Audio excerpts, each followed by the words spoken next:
New reports, meantime, revealing somebody inside of HBO offered 250 grand as a quote-unquote bounty payment to hackers. You know this HBO hacking story? Well, cybersecurity expert Paul Viollis joins us now. And this idea of offering money to the hackers, it's almost like, hey, don't negotiate with terrorists. You know, that's the saying we always hear. This does not seem like a good idea, does it? You know, O'Connell, it's just a ridiculous thing to do for a company as well organized as HBO. For them to try to take a stab at this, you know, it's ridiculous. And the hackers are exemplifying that poor decision by kind of shooting this back out as if to say to the general public, what, are you kidding me? You know what I asked for? What are you giving me this $250,000 for? We're not going to negotiate with you. Right. They know that. Let me give you some perspective on this story a little bit so we understand exactly what they were doing. So HBO gets hacked.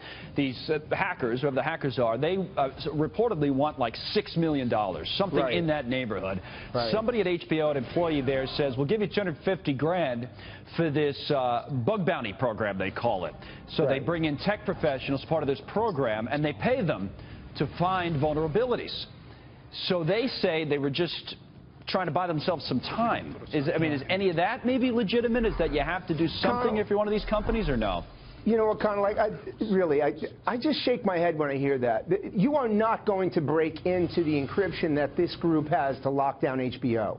And you want to start playing a game that minute by minute, hour by hour, that's costing you money, and you think that they're going to negotiate with you. To me, it's an absurd way to make a decision thinking that hackers of this magnitude are going to negotiate with you. So the key is what, Paul? The key is prevention, then. It must be, if you're not going to negotiate. Connell, the key is prevention. You know, you and I have talked about this before.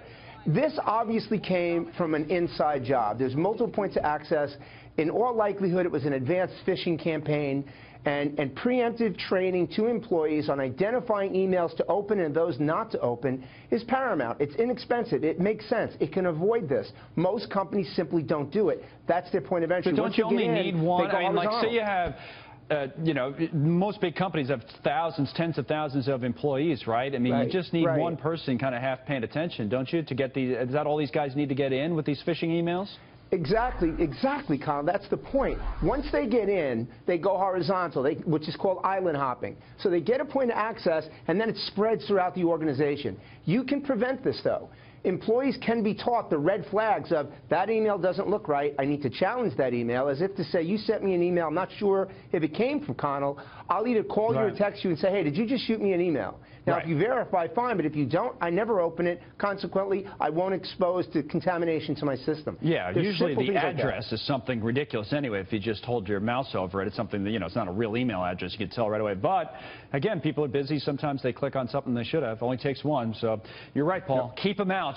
Don't negotiate with them once they're in. Thank you, sir. Absolutely. Good to talk to you.